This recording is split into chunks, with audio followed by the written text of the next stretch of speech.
네, 이번 시간에는 160페이지 06번 전세권 공부하도록 하겠습니다. 이 전세권, 우리가 전세권 얘기를 많이 들어봤는데 지금 공부하는 그 전세권은 우리가 알고 있는 그 전세와는 좀 달라요. 지금 우리가 공부하고 있는 파트가 물권법 파트죠. 그래서 물권법 파트의 전세권은 그 전세권이 물권이구나 이거예요. 그런데 우리가 알고 있는 전세, 이거는 전세금을 내고 살고 있지만 보통 등기하지 않고 있죠. 그런 것을 채권적 전세라고 하는데 그건 우리가 지금 여기서 공부하려고 하는 전세권이 아니라는 거죠. 전세권은 이게 물권이기 때문에 이걸 계약으로 하면 등기까지 돼 있어야 된다는 것인 거다. 그러니까 전세권 설정 합의라고 전세권 등기가 돼 있는 거, 이것을 전세권이다 라고 하고 여기서 공부하는 것이다. 근데 전세권은요, 이 부동산을 빌려서 사용 수익할 수 있는 권리예요. 그러니까 이 부동산의 이 전세권, 요거는 전세권은 용익 물권이 되는 거죠. 용익 물권. 됐죠? 그런데 이제 우리가 알고 있는 그 채권적 전세와 다른 점이, 우리 전세 그러면 집을 빌려주는 것을 말하는 거잖아요. 그런데 여기서 공부하는 이 전세권은 그게 아니라 부동산을 빌려줘요. 그러니까 부동산 그러면 토지와 건물을 다 포함하는 개념인 거죠. 그래서 토지 건물을 사용 수익할 수 있는 권리다라고 해서 용익물권 이렇게 말한다. 그런데 요게 전세권에서는요, 항상 전세금의 지급이 있어야 돼. 전세금이 지급됐어야만 된다는 것인 거다. 근데 보세요. 전세금 이렇게 했는데 여러분 알아두실 것이 여기에 금자가 들어가 있죠. 그래서 전세금은 항상 돈으로 줘야 된다 이 말인 거다.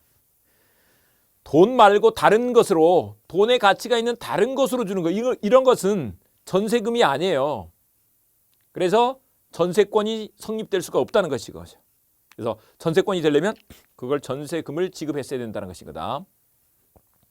그런데 만약에 3억을 빌려준 게 있는데 그 3억을 빌려준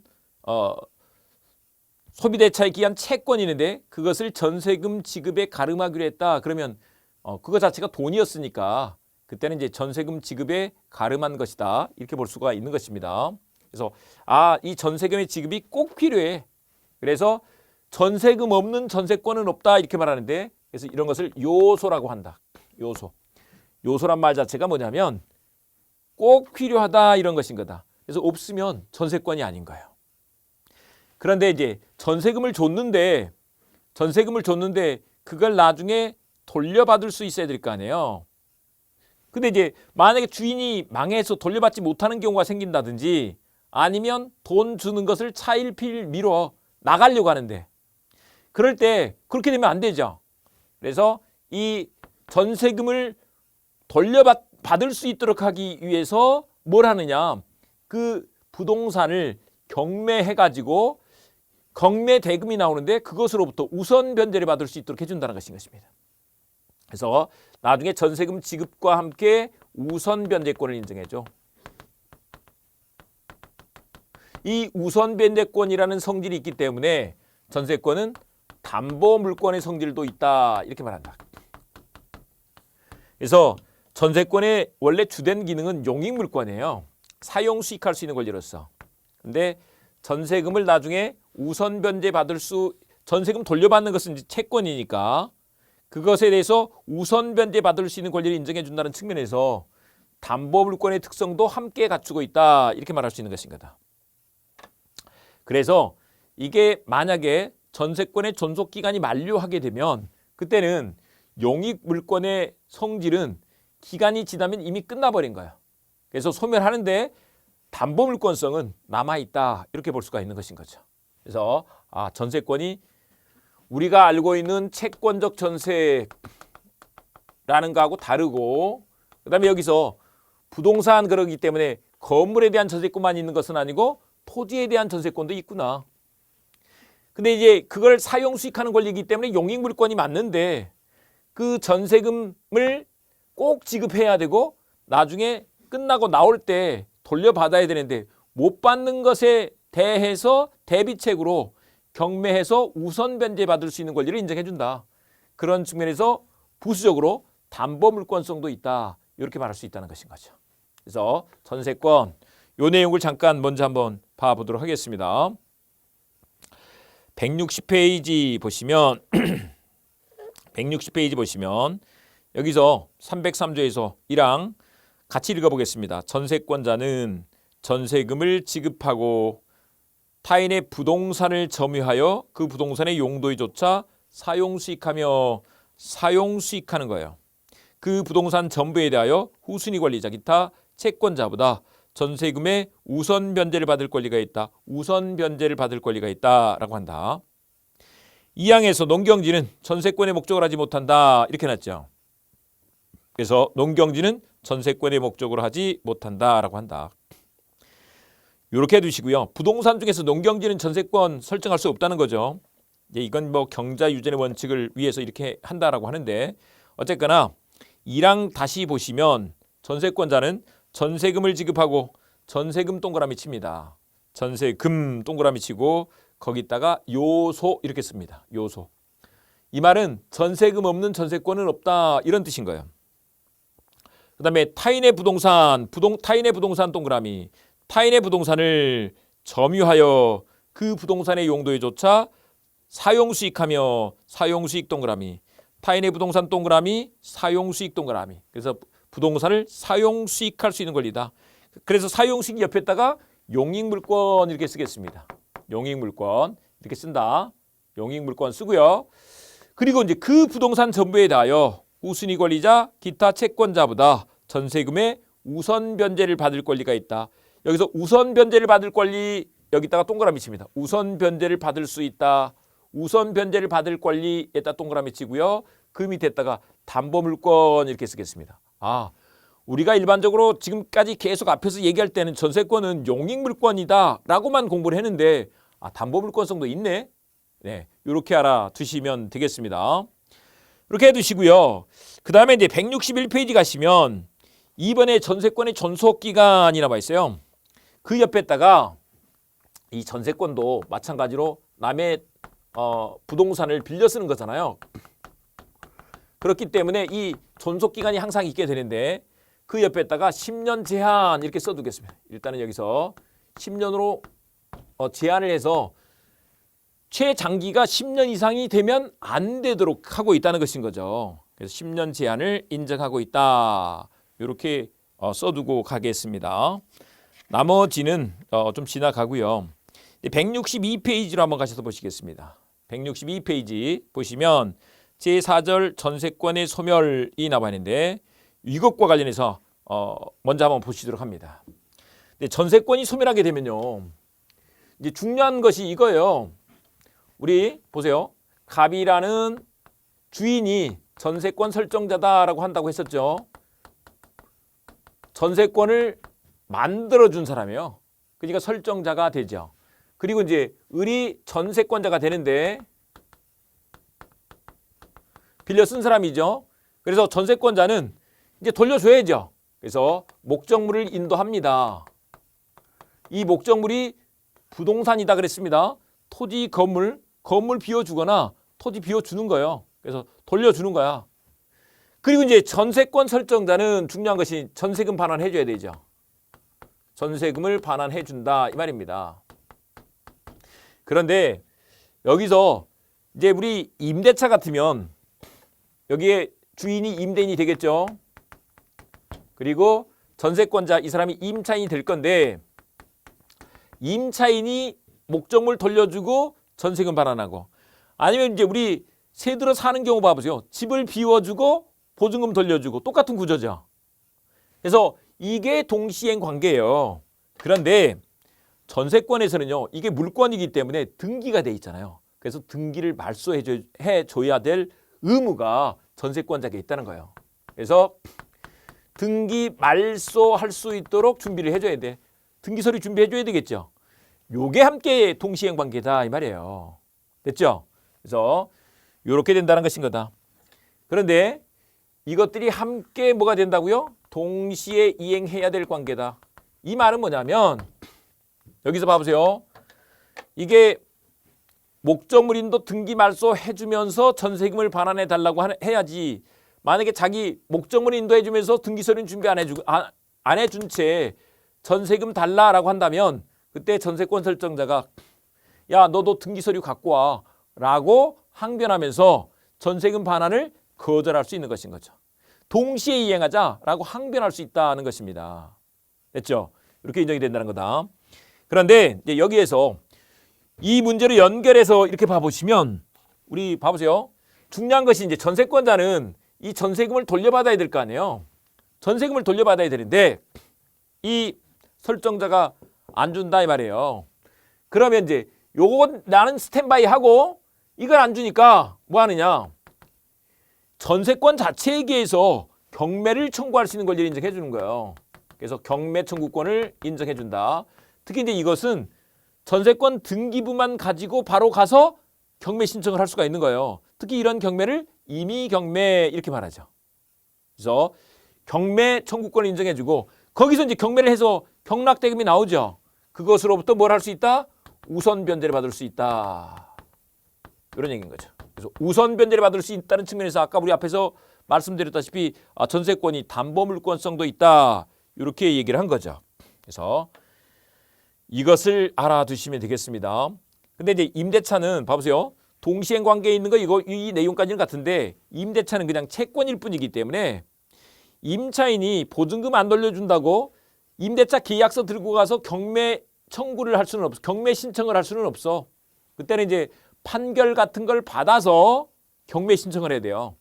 그런 경매를 강제 경매라고 한다. 아, 다르구나. 전세권은 그 등기부 가지고 가서 바로 경매를 신청할 수 있어요. 그걸 임의 경매라고 하고 임대차 같은 경우는 그 계약서만 가지고는 안 되고 판결을 받아서 해야 돼. 그런 것을 강제 경매라고 한다. 네, 이렇게 알아두시기 바랍니다. 162페이지 우리 교재를 잠깐 체크를 해드리면 제4절의 1번 보시면 전세권의 소멸과 동시이행 이렇게 되어 있습니다. 동시이행했다 동그라미 치겠습니다. 동시이행 동그라미 치고요. 뭘 동시에 이행할 거냐? 317조 조문을 한번 봐보도록 하겠습니다. 같이 한번 읽어보면요. 전세권이 소멸한 때에는 같이 읽어보겠습니다. 전세권이 소멸한 때에는 전세권 설정자는 전세권자로부터 그 목적물의 인도 및 전세권 설정 등기의 말소 등기에 필요한 서류의 교부를 받는 동시에 전세금을 반환하여야 한다. 이렇게 돼 있죠. 여기서 동그라미 쳐보겠습니다. 목적물 인도 동그라미, 말소 등기 동그라미. 그래서 인도와 등기 말소 서류를 준비해 줘야 돼. 말소 등기 서류를 준비해 줘야 돼. 이제 그것과 동시에 우리 전세금 반환 동그라미. 이게 동시행 관계다 이 말입니다. 네, 이렇게 해두시고요. 근데 이제 전세금을 돌려주지 않아. 그러면 2번에 경매 청구권 동그라미, 우선 변제권 동그라미 이렇게 해두겠습니다. 우선 변제권 동그라미에서 이걸 경매 청구를 해서 우선 변제 받을 수 있는 권리가 전세권이다. 이런 얘기인 거죠. 네, 이렇게 받으시고요. 원래 이제 임대차에 가셔서 보시면 임대차에서도 주택임대차에 가시면 우선 변제권이 인정이 될 때가 있잖아요. 근데 원래 그런 채권에서는 그런 우선 변제권 자체가 인정되는 게 아니에요. 그런데 이 전세권과 같은 성질 이런 것들이 있어서 특별히 그렇게 우선 변제를 받을 수 있는 권리를 인정해 주는 거죠. 원칙적인 임대차에서는 그런 것이 없다. 이렇게 봐두시면 되겠습니다. 네, 이렇게 해두시고요.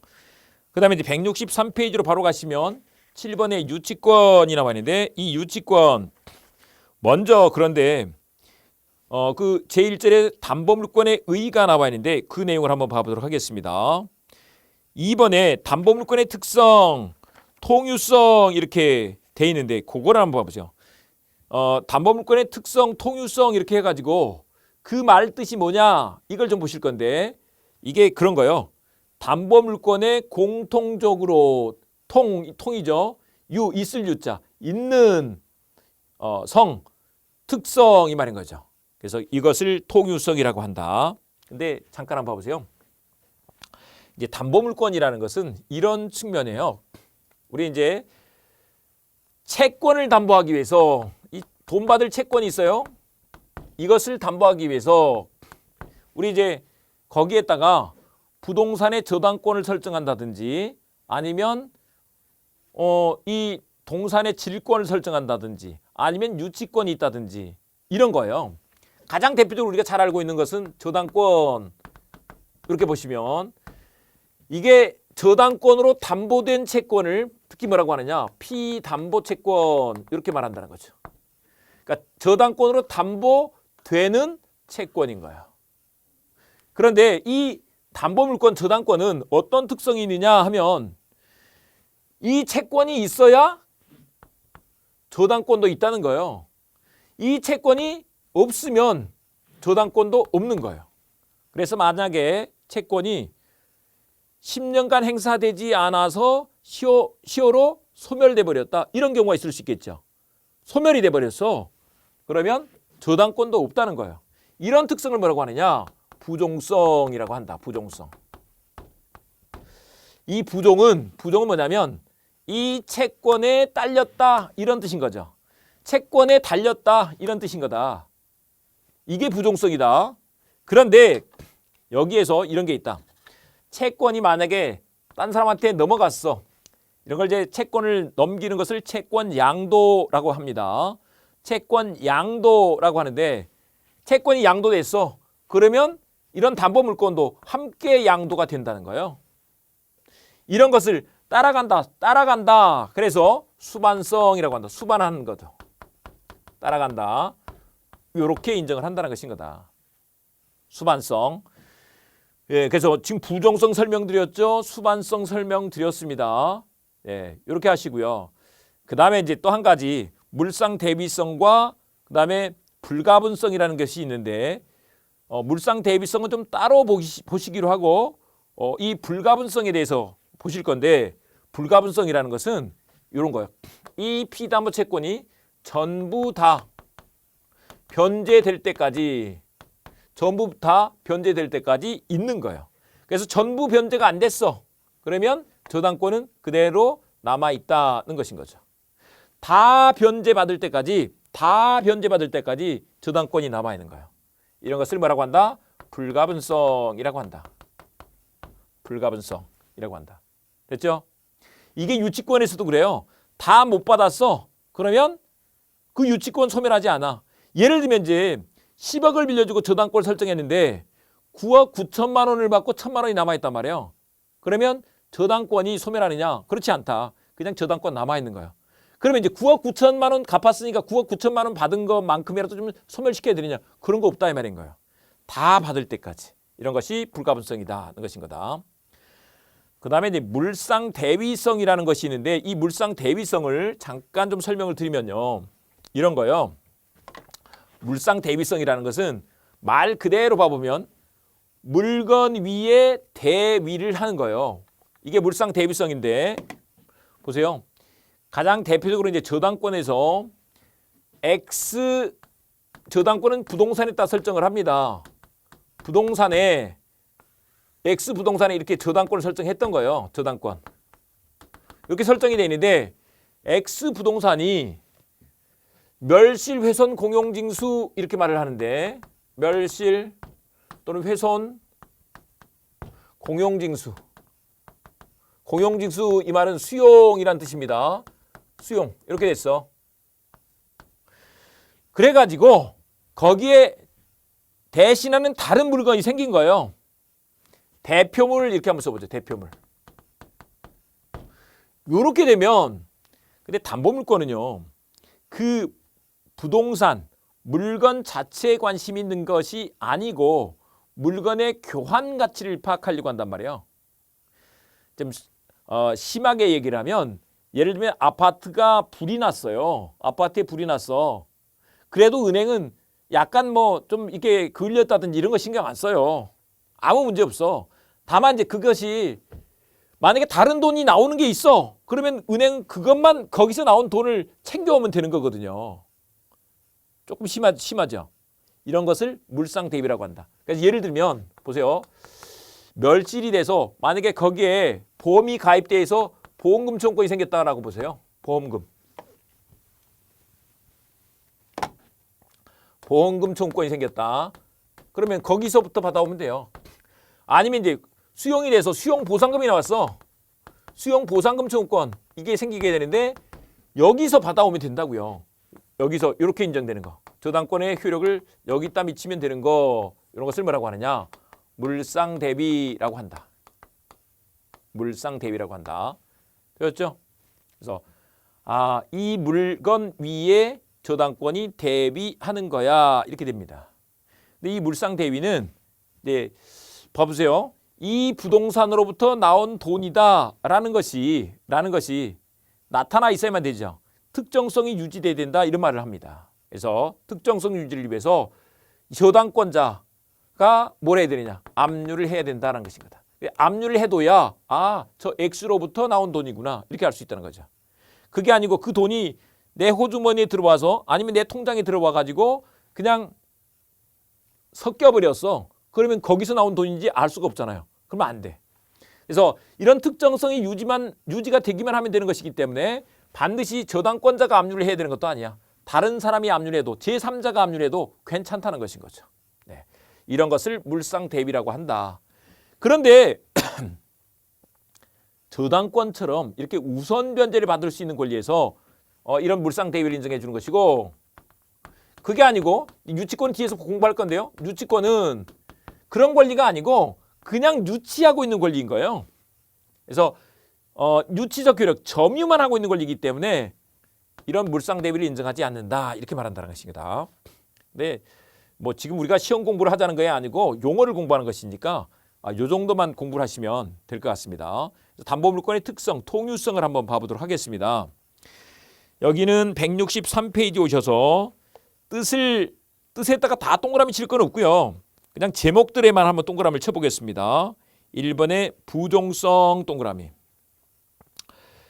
이게 뭐냐면 주된 것에 붙어 있다, 종된 게 붙어 있다. 이것이 부종성이다 이 말인 것입니다. 2번에 수반성 동그라미. 수반성은 이게 따라간다, 이전한다 이런 뜻인 거예요. 채권이 양도가 되면 담보물권도 함께 따라가는 거죠. 이런 것을 수반성이라고 한다. 수반성. 네, 이렇게 하시고요. 그 다음에 이제 넘어가셔서 164페이지 3번에 불가분성 나와 있는데요. 불가분성 동그라미 칩니다. 여기는 거기다 동그라미 내용에도 동그라미 한번 쳐보겠습니다. 전부 변제 받을 때까지 여기다 동그라미 칩니다. 다 받을 때까지 이게 담보물권이 소멸하지 않는다는 것인 거다. 그 다음에 4번에 물상대비성 나와 있습니다. 물상대비성 여기다 동그라미 칩니다. 근데 물상대비성이 시험과 관련해서는 제일 중요한데 이 의미를 잘 파악해 보세요.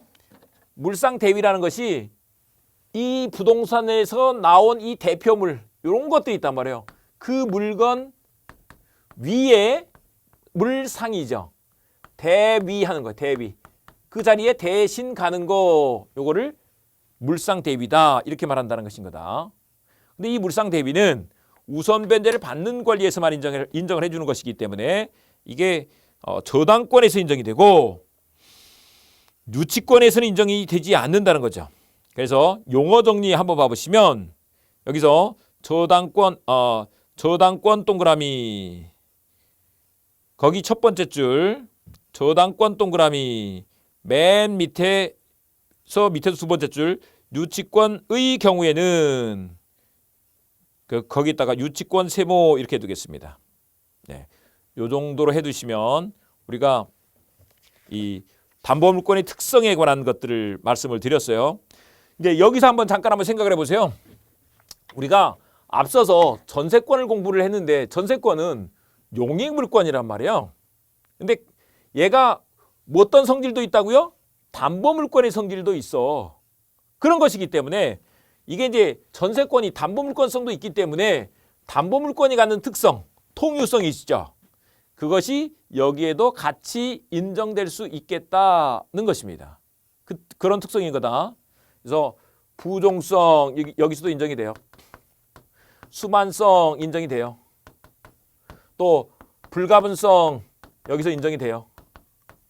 물상 대비성 여기서도 마찬가지로 인정이 된다 이 말인 것입니다. 이거를 차례대로 다 암기해 두시는 것은 별 의미가 없어요. 별 의미가 없고 그냥 이런 특성, 부종성이 뭐지? 수반성이 뭐지? 불가분성이 뭐지? 물상 대비성이 뭐지? 하는 정도만 알아두시면 되겠다 이 말입니다. 근데 우리가 공부하셨다시피 지금 우리가 물권법에서 공부하는 물권, 담보물권은 유치권과 저당권 두 가지인데 다른 데서도 이런 담보물권의 특성이 있단 말이죠. 예를 들면 이제 우리 비전형 담보해서 민사특별법에서 가등기 담보법에 관해서 공부를 하게 되는데 그 가등기 담보권도 담보물권의 특성이 있는 거란 말이에요. 그래서 거기에서도 마찬가지로 어떻게 된다고요? 이런 특성들이 함께 있는 것인 거다. 이렇게 이해할 수 있다. 이렇게 봐두시고 가도록 하겠습니다. 근데 이게 담보물권의 특성에 관한 것이기 때문에 우리가 이제 시간상 유치권을 여기서 설명하면 또 시간이 너무 오버되니까 164페이지 유치권의 성립 요건은 따로 다음 시간에 공부를 하시도록 하겠습니다.